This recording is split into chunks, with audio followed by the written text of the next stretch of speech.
నమస్కారం కిరణ్ టీవీ ప్రేక్షకులకి స్వాగతం. ప్రస్తుతం మనతో పాటు ఉన్నారు ప్రముఖ ఆధ్యాత్మికవేత్త, జ్యోతిష పండితులు, వాస్తు నిపుణులు, అమ్మవారి ఉపాసకులు నానాజీ పట్నాయక్ గారు. నమస్కారం గురుగారు. శ్రీమాత్రే నమః. గురుగారు, జూలై నెలలో ద్వాదశ రాశుల వారికి ఏ విధంగా ఉంది గురుగారు? ఎలాంటి జాగ్రత్తలు పాటించాలి గురుగారు? నెల మొత్తం కూడా యోగించాలి అంటే ఏ అమ్మవారిని ఆరాధించాలి, ఏ అయ్యవారిని ఆరాధించాలి? మా ప్రేక్షకుల కోసం ఒక్కసారి మీ మాటల్లో తెలియజేయండి. అనుకూలించే తేదీలు ఏంటి, ప్రతికూలించే తేదీలు ఏంటి గురుగారు? మా కోసం తెలియజేయండి గురుగారు. దీనికంటే ముందుగా అసలు గ్రహస్థితి ఎలా ఉందో చూసుకోవాలి.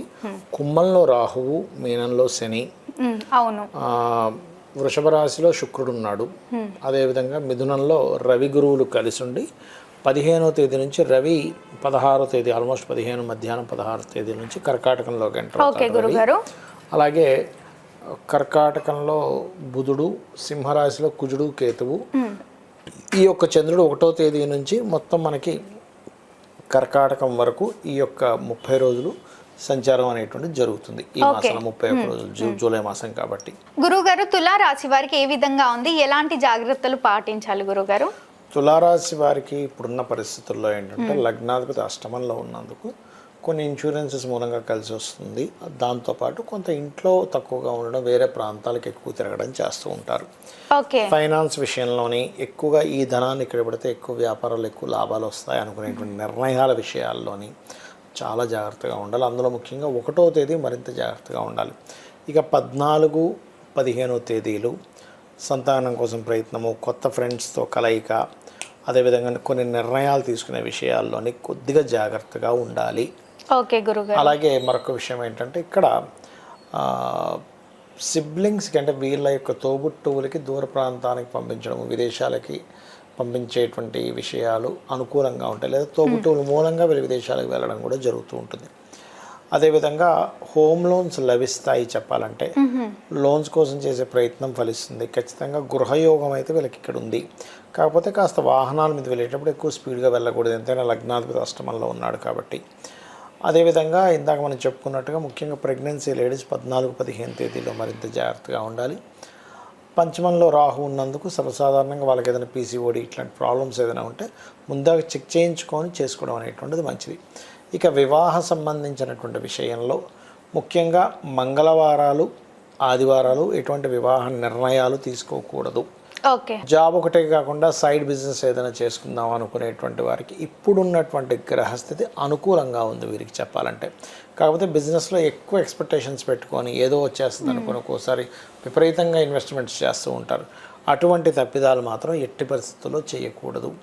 అదేవిధంగా ఇంకోటి ఏంటంటే ఈ తండ్రి గారి ఆస్తికి సంబంధించిన విషయంలో గతంలో ఏవైనా చిన్న చిన్న డిస్ప్యూట్స్ ఉంటే కనుక ఇక్కడ క్లియర్ అవ్వడం జరుగుతుంది. లేదా తాతగారి తండ్రి గారికి రావడం కానీ, తండ్రి గారిది వీడికి రావడం కానీ ఇటువంటివి కొంతవరకు పాజిటివ్గా పనిచేస్తున్నాయి. ఓకే, మళ్ళీ అన్ని సక్రమంగా జరగాలి అంటే ఏ అమ్మవారిని, ఏ అయ్యవారిని గారిని ఆరాధించాలి గురుగారు? మంత్రస్థానము అంటారు. మంత్రస్థానంలో వీరికి రాహు ఉన్నాడు కాబట్టి ఎక్కువగా దుర్గా ఆరాధన లేదా చండీ పారాయణం చేసుకోవడము, ఇవి చేయడం మంచిది. ముఖ్యంగా వ్యాపారస్తులు అయితే నవగ్రహాల్లో కుజకేతు గ్రహాల దగ్గర దీపారాధన చేస్తూ గోవుకి గ్రాసము, క్యారెట్లు తినిపించి మన ఎర్రటి పుష్పాలతో సుబ్రహ్మణ్య స్వామి ఆరాధన చేయడం మంచిది. గురుగారు, జాతకం తెలియనప్పుడు లేదా రాసులు తెలియనప్పుడు ఇవే చూసుకోవాలా లేదా పర్సనల్ చార్ట్ ఏమైనా చూసుకోమంటారా? ఒకటమ్మా, పర్సనల్ చార్ట్ చూసుకోవడం అంటే వాళ్ళకి డేట్ ఆఫ్ బర్త్ ఉండాలి. అవును. తెలీదు అన్నప్పుడు ఏంటంటే వాళ్ళ పేరు మీద చూసుకుంటారు. పేరు మీద చూసుకునేది ఒక 10 to 15% మాత్రమే పనిచేస్తుంది. ఈ గోచారం అనేటువంటిది మాత్రం, గోచారం కూడా 10 to 15%. పర్సనల్ చార్ట్ ఎక్కువగా పనిచేస్తుంది ఎప్పుడు కూడా. అంటే మీరు పుట్టినప్పుడు ఉన్నటువంటి సమయం, ఏ సమయంలో పుట్టారు, అప్పుడు ఏ లగ్నం గడుస్తుంది, ఏ నక్షత్రంలో పుట్టారు, దాన్ని బట్టి ఏ మహాదశతో మీ లైఫ్ ప్రారంభమైంది, నవగ్రహాల్లో కూడా ఏ ఏ గ్రహం ఎక్కడ ఎలా ఉంది. ఇప్పుడు ఉదాహరణకి వాళ్ళు ఎదగలేకపోతున్నారు, లగ్నం బలహీనంగా ఉంది, లగ్నాన్ని ఎలా దాన్ని స్ట్రెంగ్తన్ చేసుకోవాలి. ఇప్పుడు ఎంత ప్రయత్నించినా ధనపరంగా ఇబ్బంది వస్తుంది. ధనాధిపతి ఎలా ఉన్నాడు, శుక్రుడు ఎలా ఉన్నాడు, అది చూసుకోవాలి. చాలామంది చేసే మిస్టేక్ ఏంటంటే వీళ్ళకి ఒక మార్గంలో ధనం ఉంటే ఇంకో మార్గంలో ప్రయత్నం చేస్తూ ఉంటారు. అంటే ఉదాహరణకి వీళ్ళకి ఫుడ్ రిలేటెడ్ వాటి మూలంగా ధనయోగం ఉంది, వీళ్ళు వెళ్ళి హాస్పిటల్ కట్టుకుంటాడు, రాదు. అట్లా ఎందులో ఉంది మీ ధనాధిపతి, ఏ గ్రహాలతో కలిసి ఉన్నాడు, వ్యాపార యోగంలో ధనయోగం ఉందా, ఉద్యోగంలో ఉందా, ఒకవేళ ఉద్యోగం ఉంటే ఇక్కడుందా, విదేశాల్లో విదేశీ ధనయోగం ఉందా, వ్యాపార యోగంలో ఉంటే ఏ వ్యాపారంలో ధనయోగం ఉంది, సర్వీస్ ఓరియంటెడా లేకపోతే ఏదైనా ప్రోడక్ట్ రిలేటెడ్, ఇవి చెక్ చేసుకోవాలి ముఖ్యంగా. అలాగే మరి కొంతమందితో కలవడం వల్ల ఇబ్బంది వస్తుంది, అది అన్నదమ్ములతో కావచ్చు, లేకపోతే అలా అన్నదమ్ములతో కొంతమందికి ఇబ్బంది ఉంటుంది. ఎందుకు ఉంది అలా ఉన్నప్పుడు దానికి రెమెడీ ఏం చేసుకోవాలి, వాళ్ళ ప్రయత్నాలు సక్సెస్ అవ్వవు, ఏది మొదలుపెట్టినా ఆగిపోతుంది అంటూ ఉంటారు. అలాంటి మూడో అధిపతి ఎలా ఉన్నాడు, మూడులో ఉండే గ్రహాలు ఎలా ఉన్నాయంటే ప్రయత్న స్థానం, సిబ్లింగ్ హౌస్ అంటారు, అది చెక్ చేసుకొని దానికి పరిహారాలు చేసుకుంటే ప్రయత్నం సిద్ధిస్తుంది.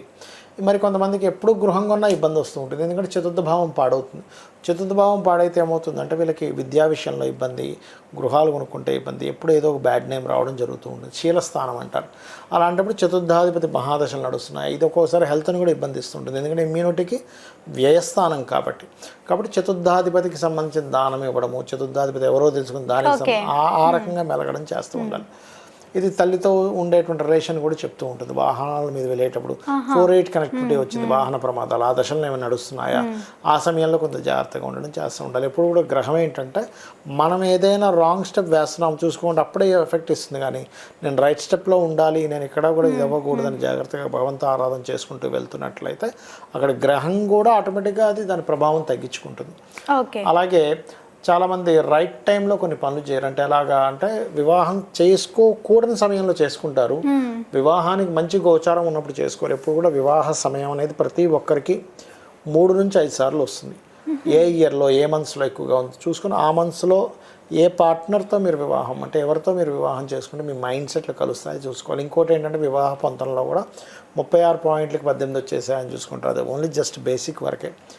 నక్షత్రాధిపతులు, రాస్యాధిపతులు, ఆకర్షణ ఇచ్చేటువంటి గ్రహాలు, బుద్ధికారకుడు, మనస్కారకుడు, జీవకారకుడు, కర్మకారకుడు, కాలమోక్షకారకులు అయినటువంటి రావుకేతువులు ఇవి ఎలా కలిసాయో చూసుకోవాలి. అప్పుడే వీళ్ళకి ఇద్దరి మధ్యన అవగాహన, నమ్మకం అనేటువంటిది పెరుగుతుంది. అలాగే మనం ఇన్వెస్ట్మెంట్ చేసే టైం కూడా ఉంటుందన్నమాట. అంటే 12వ అధిపతి ఎలా ఉన్నాడు, 12వ స్థానానికి ఏదైనా పాపగ్రహ సంబంధం వస్తుందా, అప్పుడు మీరు చేసిన ఇన్వెస్ట్మెంట్ వేస్ట్ అయిపోతుంది, డెడ్ ఇన్వెస్ట్మెంట్ అంటాం. లేదా ఒక్కొక్కసారి 12వ అధిపతి బాగున్నాడు, కొంతమంది చూడండి 4 లక్షలు పెట్టి కొన్నారండి అసలు ఒకప్పుడు, ఇప్పుడు అసలు అది ₹1 కోటి అయిపోయింది అంటారు. అంటే ఇన్వెస్ట్మెంట్ బాగా కలిసి వచ్చే టైంలో ఇన్వెస్ట్మెంట్ చేయాలి. జ్యోతిషాస్త్రంలో ఇవన్నీ ఉంటాయి, ఇవన్నీ కూడా. అలాగే ఒక్కోసారి తండ్రి గారి ఆస్తి వీళ్ళు ఉంచుకోకూడదు. 12వ అధిపతి కనుక పాడేటంటే తండ్రి ఆస్తి ఈ అబ్బాయి పేరు మీద కానీ అమ్మాయి పేరు మీద పెట్టుకోకూడదు, అది అమ్మేసి కూడా కొనుక్కోవాలి అదే మనీతో. కానీ యాజ్ ఇట్ ఈజ్ భూమి ఉంచుకోకూడదు. లేదా ఒక్కోసారి అష్టమాధిపతి పాడైతే తాతగారు ఆస్తి ఉంచుకోకూడదు. ఇలా అనేకమైనటువంటి విషయాలు, 1 కాదు 2 కాదు, ఇవన్నీ చూసుకుంటూ వీళ్ళు ఏ దేవత, ఇప్పుడు ఎవరికైనా సరే ఈ భూమి మీద జన్మించినప్పుడు రుణము, రోగము, శత్రుత్వం ఉండకూడదు అనుకుంటారు. రుణాలను ఉండాలని ఎవరు కోరుకోరు, రోగంతో బాధపడాలని ఎవరు కోరుకోరు, శత్రుత్వాలు నాకు బాగుండాలండి అనుకోరు. వీటన్నిటినీ తగ్గించేది వీళ్ళ ఉపాసనా దేవత. అంటే పంచమాధిపతి ఎలా ఉన్నాడు, చాలామంది తెలియక పంచమాధిపతి పాడైపోయినా ఆ రింగ్ పెట్టుకుంటారు. అసలు ఏ రత్నం ధరించాలి, రత్నం వల్లే మొత్తం కోటీశ్వరులు అయిపోతారు అనుకోకూడదు, జస్ట్ సపోర్ట్ పనిచేస్తుంది. ఆ రకంగా చేసుకుంటూ వెళ్ళినట్లయితే అన్ని విధాలా బాగుంటుంది. తప్పకుండా గురుగారు, ఎన్నో రాసుల గురించి మా కోసం, మా ప్రేక్షకుల కోసం తెలియజేసినందుకు ధన్యవాదాలు. శ్రీమాత్రే నమః. చూసారు కదా, మా వీడియో మీకు నచ్చినట్టయితే లైక్ చేయండి, షేర్ చేయండి, మా ఛానల్ని సబ్స్క్రైబ్ చేసుకోండి. గురుగారిని కలవాలి, మరిన్ని వివరాలు తెలుసుకోవాలి అనుకుంటే వీడియోలో స్క్రోల్ అవుతున్న నెంబర్ని కాంటాక్ట్ అవ్వండి. ధన్యవాదాలు.